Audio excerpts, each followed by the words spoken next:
মামি তোমাকে আজকে অনেক সুন্দর লাগছে মামি আজকে তুমি বাসন্তী রূপে সেজেছ কেন?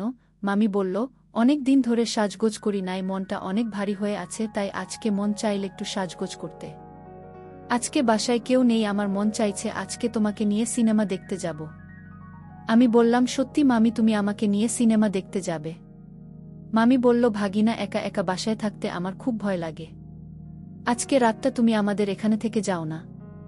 কিছুক্ষণ পরেই বন্ধুরা ঘটে গেল অদ্ভুত ঘটনা। আমি সুশীল চক্রবর্তী, আমি কলকাতার একজন সাধারণ ছেলে। আমি বড় হয়েছি উত্তর কলকাতার এক মধ্যবিত্ত পরিবারে। আমার ছেলেবেলা কেটেছে দারিদ্র, পরিশ্রম আর স্বপ্নের ভেতর দিয়ে। তবে এই গল্পে যার কথা বলবো তিনি আমার আপন বড় মামি, এমন একজন মানুষ যিনি শুধু আমার মামি নন, তিনি আমার জীবনের এক অদ্ভুত মানুষ ছিলেন। মামি ছিলেন একজন ক্ষুদ্র ব্যবসায়ী। প্রায়ই তিনি পণ্য সরবরাহ বা ক্রয়বিক্রয়ের কাজে বিভিন্ন জেলায় যেতেন। সেই সময় মামি অনেকটা সময় একা থাকতেন। আমি কলেজে পড়তাম তখন। পড়াশোনার পাশাপাশি মাঝে মাঝে মামি বাড়িতে গিয়ে থাকতাম, মামিকে একটু সময় দেওয়া আর একা না থাকুক বলে। চুপচাপ, মার্জিত এবং খুবই সৌন্দর্যবান একজন মহিলা। প্রথম প্রথম উনি ছিলেন আমার শ্রদ্ধার মানুষ, কিন্তু ধীরে ধীরে কেমন যেন এক অজানা ভাব অনুভব করতে শুরু করলাম। এমন ভাব যেটা আমি নিজেও বুঝতে পারছিলাম না। কলেজের প্রথম বর্ষ পেরিয়ে যখন দ্বিতীয় বর্ষে উঠলাম, পড়াশোনার চাপে আর পরিবারের আর্থিক অবস্থার কারণে আমাকে কলকাতার শহরতলিতে মামি বাড়িতে গিয়ে থাকতে হয়। মামি নিজেই আমাকে ডাক দিয়েছিলেন, বলেছিলেন, তুই এসে থাকলে ঘরেও প্রাণ থাকবে আর তোর খরচাও কমবে। আমি রাজি হয়ে গেলাম। মামি বাড়ি মানেই একরকম নিরাপত্তা আর আপনজনের মায়া মমতা অন্তত তখন। তাই ভাবতাম মামি প্রায় সময় বাড়ির বাইরে থাকতেন ব্যবসার কারণে, আর মামি তিনি নিঃশব্দে নিজের সংসার সামলাতেন। ঘরটাকে গেল নিজের হাতে গড়া এক শিল্পের মতো গুছিয়ে রাখতেন। আমি মুগ্ধ হয়ে তাকিয়ে থাকতাম তার ওই নিখুঁত কাজকর্মের দিকে। মামি বাড়িতে ওঠার পর ধীরে ধীরে বুঝতে শুরু করলাম, মামি শুধু ঘর সামলানো এক গৃহবধূ নন, তিনি একজন সহানুভূতিশীল মানুষ। তার ভেতরে জমে থাকা একাকিত্ব আর না বলা কথার পাহাড়। আমাদের আলাপ শুরু হয় খুব সাধারণ কথোপকথনের মাধ্যমে, কখন ফিরলে খাবি কিছু, আজকে ক্লাস ছিল, এরকম। কিন্তু সময়ের সঙ্গে সঙ্গে সেই কথাগুলো হয়ে ওঠে গভীর। মামি গল্প করতে ভালোবাসতেন আর আমি শুনতাম। কখনো কখনো পুরনো সিনেমা, কখনো তার স্কুল কলেজের দিন, কখনো নিঃশব্দে ভরা জীবন। আমরা যেন ধীরে ধীরে একে অপরের একাকিত্বের সাথী হয়ে উঠছিলাম, অথচ কেউ কিছু বলি না, শুধু অনুভব করি। মামি বাড়িতে আসার কয়েক সপ্তাহের মধ্যেই আমি বুঝতে পারলাম আমার উপস্থিতি যেন মামির মুখে একটু হাসি ফিরিয়েছে। মামি সব সময় নিজের কাজ নিয়ে ব্যস্ত থাকলেও এখন যেন একটু বেশি সময় দিতেন আমার কথায়। বিকেলের চায়ের সময় আমরা দুজনে বারান্দায় বসতাম, মামি চা এনে দিতেন আর আমি গল্প করতাম কলেজের বন্ধুদের নিয়ে। মামি হাসতেন, মাঝে মাঝে চোখ নামিয়ে রাখতেন, সেই হাসি যেন একটা ক্লান্ত জীবনের অন্তরালে নিমিষ হয়ে পড়ে থাকা আলো। আমি প্রথমবারের মতো অনুভব করলাম, সম্পর্ক সব সময় দূরের মানুষের সাথে হয় না, কিছু সম্পর্ক মন থেকে সৃষ্টি হয়। একদিন সন্ধ্যায় হালকা বৃষ্টি হচ্ছিল। আমি বারান্দায় বসে বই পড়ছিলাম। মামি এসে ছাতা শুকাতে দিয়ে পাশে দাঁড়ালেন। বললেন, তোর সঙ্গে কথা বললে মনটা ভালো লাগে রে সুশীল। আমি অবাক হয়ে উঠেছিলাম, এমন একটা কথা এত সহজে, এত স্বাভাবিকভাবে বলা, যেন আমরা পুরনো দুই সাথী যারা একে অপরকে বহুদিন ধরে চিনি। আমি কিছু বলিনি, শুধু মাথা নিচু করে হাসলাম। সেই মুহূর্তে মনের মধ্যে কোথাও যেন একটুখানি স্নেহ, একটুখানি অদ্ভুত ভাবনা সৃষ্টি হতে শুরু করল। একদম নিঃশব্দে, ঠিক যেমন করে আকাশে মেঘ জমে কিন্তু বজ্রপাত হয় না। ডিম ডিম মামিও আমার কথোপকথন যেন একটা অভ্যাসে পরিণত হচ্ছিল। আমি না বললেও বুঝতাম মামি অপেক্ষা করতেন কখন আমি ক্লাস শেষ করে ফিরব, কখন আমরা একসাথে বসে বিকেলের চা খাব। একদিন কলেজ থেকে ফিরতে একটু দেরি হয়ে গেল আর বাড়ি প্রবেশ করেই দেখলাম মামি দরজায় দাঁড়িয়ে আছেন, মুখে চিন্তার ছাপ। আমাকে দেখে হালকা হেসে বললেন, আজ এত দেরি করলি কেন, খাবি কিছু? সেই মুহূর্তে মনে হলো এই প্রশ্নটা শুধু খাওয়ার জন্য নয়, এ যেন একটা যত্ন, একটা অদৃশ্য ভাবনা যা সত্যিই আমাকে অবাক করে। সেদিন রাতে পড়াশোনা করতে করতে হঠাৎ মামি চুপি চুপি এসে বললেন, আজ একটা সিনেমা দেখছিলাম, খুব ভালো লাগলো, তোকে বলছিলাম, ভাবলাম তুইও দেখিস। আমি মুগ্ধ হয়ে তাকিয়ে রইলাম ওনার দিকে, যে চোখ একাকিত্বের পাশাপাশি ছিল একটা অদ্ভুত প্রশান্তি। মামি বললেন, তুই থাকলে মনটা একটু হালকা লাগে রে। আমি সেদিন কিছু বলিনি, শুধু বুঝেছিলাম আমাদের এই সম্পর্ক কোনো নামের মোটকে বাধা নয়, এটা সময়ের ভেতর সৃষ্টি হওয়া এক বিশ্বাসের বন্ধন। সেই বন্ধন তখনও খুব নিষ্পাপ, কিন্তু প্রতিটি মুহূর্তে যেন একটু একটু করে হৃদয়ে কোনো কিছু ভাবিয়ে তুলেছিল। বাড়ির ভেতরের পরিবেশটা যেন দিন দিন একটু একটু করে বদলে যাচ্ছিল। মামি আর আমার সম্পর্কটাও এখন অনেক বেশি স্বাভাবিক মনে হতে শুরু করেছে, যেন আমরা দুজনেই জানি কিছু একটা গড়ে উঠছে, কিন্তু কেউ মুখে কিছু বলছি না। মামি রান্না করলে আমার পছন্দের খাবারটা টেবিলে রাখতেন, আমি খেয়াল করতাম। ছোট ছোট যত্নের ভেতর দিয়ে একটা গভীর স্নেহ তৈরি হচ্ছে। আমি কখনো জিজ্ঞেস করতাম না কেন, মামিও বলতেন না।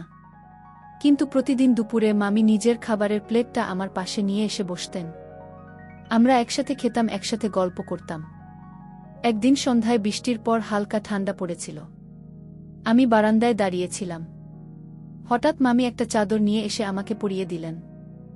বললেন, ঠান্ডা লেগে যাবে, সাবধানে থাকো। সেই মুহূর্তটা আমার মনের ভেতরে যেন একটা ভিন্ন রকমের শ্রদ্ধাবোধ তৈরি হলো মামির প্রতি। ভালোবাসা, যত্ন, স্নেহ সবকিছু একসাথে অনুভব করলাম, অথচ কিছুই বলা হলো না। সেই চুপ থাকা মুহূর্তটা, সেই চাদরটা আমার কাছে তখন হয়ে উঠেছিল এক নীরব স্বীকারোক্তি। আমি বুঝে গিয়েছিলাম আমাদের মধ্যে যা তৈরি হচ্ছে সেটা আর শুধু মামি ভাগ্নের সামাজিক পরিচয় আটকে নেই। এটা কিছুটা গভীর, কিছুটা অপরিচিত। কিন্তু খুব সত্যি, একদিন কলেজ থেকে ফিরে দেখি মামি অদ্ভুত রকম চুপচাপ, চোখে যেন কিছু চিন্তার ছায়া। আমি জিজ্ঞেস করতেই হালকা হাসলেন, বললেন, আজ মামির ফোন এসেছিল ব্যবসার কাজে, আরও কয়েক মাস বাইরে থাকতে হবে। তার চোখে তখন একটা শূন্যতা, হয়তো একাকিত্বের, হয়তো ক্লান্তির। আমি চুপ করে তার নিকট বসেছিলাম, কোনো কথা বলিনি। শুধু একসাথে বসে চা খেয়েছিলাম। সেই নিঃশব্দ মুহূর্তটাই যেন অনেক কিছু বলে দিয়েছিল। আমরা কেউ কারো কাছে কিছু চাইনি, কিন্তু একজন আরেকজনের উপস্থিতি তখন ভীষণ দরকারি হয়ে উঠেছিল। পরের দিন মামি নিজেই বললেন, তুই থাকলে সময়টা গল্প করে কেটে যায়। এমন করে গল্প করতে কারো সঙ্গে পারিনি। আগে আমি মুগ্ধ হয়ে দেখছিলাম তাকে, একেবারে সহজ, একেবারে সত্যি কথা। হয়তো সেটাই ছিল আমাদের সম্পর্কের সবচেয়ে বড় শক্তি। কোনো প্রথাগত নাম ছিল না, কিন্তু ছিল এক অসীম নির্ভরতা। আমরা দুজনেই জানতাম এই বন্ধন সমাজের চোখে জটিল হতে পারে, কিন্তু মনের দিক থেকে সেটা ছিল একদম নির্মল, নিঃস্বার্থ এক ভাল লাগা। আমাদের গল্প তখনও শুধুই হৃদয়ের। সন্ধ্যার সময়টায় মামি এখন নিয়ম করে আমাকে তার সঙ্গে বসিয়ে রাখতেন। চা খেতে খেতে গল্পের মাঝে মাঝে বলতেন পুরনো দিনের কথা। মামির সঙ্গে ওনার বিয়ের শুরুর সময়, তাদের স্বপ্ন আর বর্তমানের দূরত্ব। আমি মন দিয়ে শুনতাম, যেন প্রতিটি শব্দ আমার মনের মধ্যে গেঁথে যাচ্ছিল। আমি বুঝতে পারতাম মামি শুধু গল্প বলছেন না, বরং নিজের না বলা কথাগুলো ভাগ করে নিচ্ছেন। এক অন্যরকম আত্মিক যোগাযোগ। একদিন আমি মামিকে বললাম, মামি, তোমার পাশে বসে থাকলে আমার তোমাকে খুব আপন মনে হয়। মামি চুপ করেছিলেন কয়েক মুহূর্ত, তারপর হালকা করে বললেন, তুই তো আমার আপন মানুষ সুশীল, খুব কাছের। সেই মুহূর্তটা ছিল নিঃশব্দ, কিন্তু গভীর। কথাগুলো কোনো দাবি ছিল না, কোনো সম্পর্কে নাম ছিল না, শুধু ছিল এক আন্তরিক বোঝাপড়া। আমাদের এই বন্ধন তখনও সমাজের চোখে অচেনা, কিন্তু হৃদয়ের গভীরে ছিল একেবারে স্পষ্ট। একে অপরতে প্রয়োজন, একে অপরের সমর্থন করা জরুরি। কিছুদিন ধরে মামির বাড়ি থেকে ফোন আসছিল না। মামি বেশ একটু হতাশ মনে হচ্ছিলেন। একদিন রাতে মামি বসে বললেন, মামিয়ার সঙ্গে কথা হয় না বেশিদিন। মাঝে মাঝে মনে হয় আমার জন্য এত দূরত্ব, এত সময় হয়তো খুব কষ্টের। আমি তাকে বোঝানোর চেষ্টা করলাম, মামি, কঠিন সময়ে মানুষ যত বেশি পাশে থাকে তারই মূল্য বেড়ে যায়। আপনি শক্ত থাকুন, আমি আছি। আমাদের কথোপকথনে যেন এক অদ্ভুত অনুভূতি জমে উঠল। মামি বুঝতে পারলেন যে আমার ভালোবাসা শুধু কথাই নয়, আমার পাশে থাকার প্রতিশ্রুতিতেও। তখনই আমি অনুভব করলাম যে ভালোবাসার প্রকৃত মাধুর্য হয়তো এই ছোট ছোট মুহূর্তেই লুকিয়ে থাকে। একে অপরের বেদনা বুঝে সংবেদনা দেওয়া, জীবনের অসুবিধায় একসঙ্গে থাকা। সমাজের ঝঞ্ঝাট যতই থাকুক, আমাদের হৃদয়ের বন্ধন আজও শক্ত। সন্ধ্যার আলো ফিকে হতে শুরু করল। বাইরে বাতাস হালকা ঠান্ডা নিয়ে আসছিল। আমরা দুজনেই জানতাম, এখন শুধু কথা নয়, সময় কাটানোর মধ্যে আছে আমাদের ভালোবাসার একটা নতুন মাত্রা। মামি হঠাৎ বললেন, সুশীল, তোর সঙ্গে গল্প করে সময় কাটাতে পারলে মনটা ভালো লাগে, একটা অজানা শক্তি পাওয়া যায়। তখন বললাম, মামি, আমরা একসঙ্গে থেকে গল্প করতে পারলে সবকিছু সহজ মনে হয়। আমাদের মাঝে কোনো বড় কথোপকথন হয়নি, কিন্তু সেই নিঃশব্দ সময়টাই ছিল সবচেয়ে বড় সান্নিধ্য। মামি আর আমি গল্প ও আড্ডায় যেন একটা নতুন পৃথিবী গড়ে উঠল, যেখানে বিচার, ভেদাভেদ কিংবা সামাজিক চোখের দিক থেকে কোনো ভয় নেই। শুধু রয়েছে বিশ্বাস আর ভালোবাসার শুদ্ধ অনুভূতি। জীবনের কঠিন বাঁকেও এই অনুভূতিটাই আমাদের সামনে আলোর পথ দেখিয়ে চলেছে। একদিন সন্ধ্যায় আমরা বাগানের বেঞ্চে বসেছিলাম। মামি হালকা হাসি দিয়ে বললেন, সুশীল, জীবনের সবচেয়ে বড় শক্তি হল বিশ্বাস। আমি তোর প্রতি এতটা বিশ্বাস পাইনি আগে কখনো। আমি মন থেকে বললাম, মামি, তোমার সহায়ক হিসেবে থাকাটা আমার জন্য গর্বের বিষয়। আমরা একসাথে সব বাধা পেরিয়ে যেতে পারব। আমাদের কথোপকথনে যেন নতুন এক আশার আলো ফুটে উঠল। জীবনের এই কঠিন মুহূর্তগুলোতে, যেখানে অনেক কষ্ট আর দ্বিধা ছিল, সেখানে আমাদের মধ্যে গড়ে উঠেছিল এক অটুট বিশ্বাসের সম্পর্ক। কেউ কেউ হয়তো সমাজের নিয়মে বেঁধে দিতে চায়, কিন্তু আমাদের ভালোবাসা সে সব কিছুকে ছাড়িয়ে গিয়েছে। বিশ্বাস আর পারস্পরিক সম্মানের উপর দাঁড়িয়ে আমাদের ভালোবাসা যতই গভীর হোক, সমাজের কঠিন চোখ এড়িয়ে যাওয়া সহজ ছিল না। প্রতিবেশীদের কানাফুল ঝড় ছিল নানা গুজবে, আর মামি আর পরিবারের লোকজনও অনেক কথা বলতে শুরু করল। মামি লাল মুখে বললেন, সুশীল, এই সব কথা আমাদের জন্য নয়। আমাদের ভালোবাসা সত্য হলে সবার প্রতিবন্ধকতাকে জয় করব। আমি ঠিক করলাম, আমরা আমাদের ভালোবাসাকে কোনোভাবেই হারাব না। আমি বললাম, মামি, সমাজের কথা যতই হোক, আমরা যদি একে অপরের পাশে থাকি তবে সব বাধা অতিক্রম করা সম্ভব। আমাদের চোখে তখন এক অদৃশ্য সাহসের আলো জ্বলে উঠল, যা আমাদের পথ চলার শক্তি হয়ে উঠল। অবশেষে মামি আর পরিবারের কিছু লোক আমাদের সঙ্গী হতে শুরু করল। মামি বললেন, দেখছিস, সমাজের ছোট ছোট অংশে পরিবর্তন আসছে। ধীরে ধীরে তারা আমাদের ভালোবাসাকে মেনে নিচ্ছে। আমি হাসতে হাসতে বললাম, মামি, ভালোবাসার শক্তিই পৃথিবী বদলে দিতে পারে। আমরা দুজনেই বুঝতে পারলাম, যতই প্রতিবন্ধকতা আসুক, আমাদের ভালোবাসার যাত্রা থেমে যাবে না। জীবনের নতুন অধ্যায়ে আমরা একসঙ্গে শ্রদ্ধা আর সম্মান নিয়ে থাকব, যেখানে রয়েছে বিশ্বাস, সম্মান আর একে অপরের জন্য অবিচল ভালোবাসা। আমাদের সম্পর্কের গভীরতা দিন দিন বেড়ে চলছিল। এক সন্ধ্যায় মামি বললেন, সুশীল, তোমার সাথে গল্প করতে পারা, পার্কে ঘোরা এবং কি আড্ডা দিতে পেরে মনে হচ্ছে জীবনটা যেন পরিপূর্ণ হয়ে উঠেছে। আমি মনে করি আমাদের ভালোবাসার গন্ধ চারদিকে ছড়াচ্ছে। তখন আমি বললাম, মামি, তোমার সহায়ক হিসেবে থাকতে পারাটা আমার জীবনের সবচেয়ে বড় প্রশান্তির বিষয় হয়ে দাঁড়িয়েছে। আমাদের মাঝে সৃষ্টির এই শান্তি আর বিশ্বাস যেন নতুন এক জীবনের সূচনা করল। আমরা বুঝলাম, কোনো বাধাই আমাদের ভালোবাসাকে থামাতে পারবে। এই অনুভূতি আমাদের শক্তি, আমাদের জীবনের সবচেয়ে বড় উৎসাহ।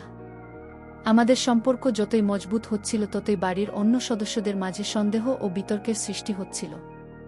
একদিন মামি আমাকে ডেকে বললেন, সুশীল, আমাদের পরিবারে কিছু মানুষ এখনও এই সম্পর্ক মেনে নিতে পারছে না। তাদের বিশ্বাস অর্জন করা জরুরি। আমি শান্ত স্বরে বললাম, মামি, তুমি আর আমি এমন কিছু করছি না যাতে আমাদের পরিবারের সম্মান নষ্ট হয়। আমি কেবল তোমার দুঃসময়ের সাথী হয়ে আছি। আমরা দুজনেই জানতাম, ভালোবাসার পথ সহজ নয়, তবে সম্মান আর বোঝাপড়ার মাধ্যমে আমরাই বাধা পেরিয়ে যেতে চাই।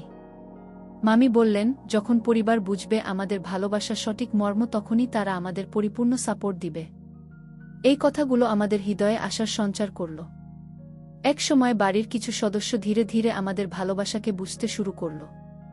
মামি বললেন, সুশীল, তোমার ধৈর্য আর ভালোবাসা ধীরে ধীরে সবাইকে বোঝাতে শুরু করেছে যে আমাদের সম্পর্ক স্বাভাবিক আর শ্রদ্ধার যোগ্য। বন্ধুরা, তখন আমি মামিকে বললাম, ধৈর্য ও বোঝাপড়া ছাড়া কোনো সম্পর্ক টিকতে পারে না। আমাদের ভালোবাসার এই পরিবর্তন শুধু আমাদের জন্য নয়, পুরো পরিবারের জন্য একটি নতুন দৃষ্টান্ত হয়ে দাঁড়াল। আমরা বুঝলাম, যখন ভালোবাসার সৎ হয়, তখন সমাজও ধীরে ধীরে তাকে মেনে নেয়। আমাদের ভালোবাসার গল্প এখন শুধু শুধু আমাদের আর একান্ত সম্পর্কের মধ্যে সীমাবদ্ধ নেই। বাড়ির সবাই ধীরে ধীরে বুঝতে শুরু করল, সত্যিকারের ভালোবাসার মাঝে কোনো ভুল কিংবা অপ্রীতিকর কিছু নেই। মামি এবং আমি একে অপরের জন্য কতটা গুরুত্ব দেই সেটাও তারা দেখতে পেল। আমার হৃদয় আনন্দে ভরে উঠল যখন মামি আর বোন বলল, তোমরা দুজনেই সাহসী, ভালোবাসার জন্য লড়াই করতে জানো। সেই সাহস আর ভালোবাসার জন্য আমরা একসঙ্গে অনেক বাধা পেরিয়েছি। এক সময় যখন সমাজের চোখ কুটু ছিল, এখন তারা আমাদের জন্য সম্মান জানাচ্ছে।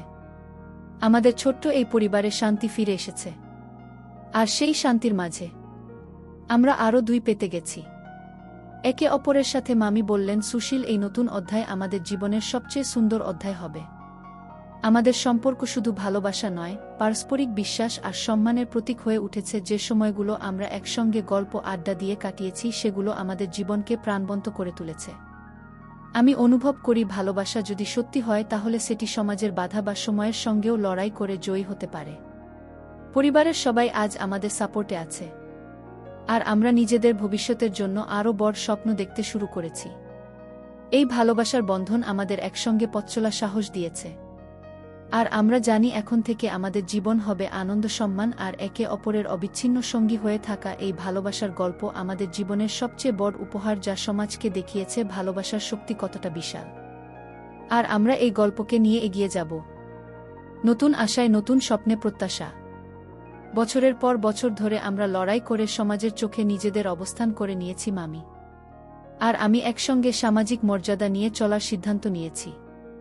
আর সবাই ধীরে ধীরে আমাদের ভালোবাসা মেনে নিতে শুরু করেছে। একদিন আমার ছোট ভাই বলল, দেখো ভাইজা, ভালোবাসা সত্যি হলে সব বাধা অতিক্রম করা কোনো ব্যাপার না। আমাদের ছোট্ট সংসার এখন সুখের আঙিনায় পরিণত হয়েছে। মামি এবং আমি একে অপরের নিকট থেকে প্রতিটি মুহূর্তকে বিশেষ করে তুলেছি। আমরা জানি ভালোবাসার মর্ম বোঝা মানেই জীবনের ছোটখাটো কষ্টগুলো মানিয়ে করা। পরিবারের সবাই আমাদের নিকট দাঁড়িয়ে আমাদের নতুন জীবনে অভ্যর্থনা জানাচ্ছে। আমাদের জীবন কাহিনী সমাজকে শেখাল যে ভালোবাসার পথে যদি সত্যটা থাকে তবে বাধা অতিক্রম করা সম্ভব। আমরা এখন ভবিষ্যতের স্বপ্ন করছি যেখানে সম্মান, বিশ্বাস আর ভালোবাসা একসঙ্গে থাকবে। মামি বললেন, এই পথ চলা আমাদের জীবনের সবচেয়ে সুন্দর পরিকল্পনা। এই ভালোবাসার যাত্রায় আমরা একে অপরের সেরা বন্ধু, সঙ্গী এবং প্রেরণা হয়ে আছি। আমাদের সম্পর্ক এখন শুধুই ব্যক্তিগত নয়, এটি একটি প্রমাণ যে ভালোবাসা যদি সৎ এবং শ্রদ্ধাশীল হয় তাহলে সমাজ ও পরিবারের মাঝেও ভালোবাসার স্থান আছে।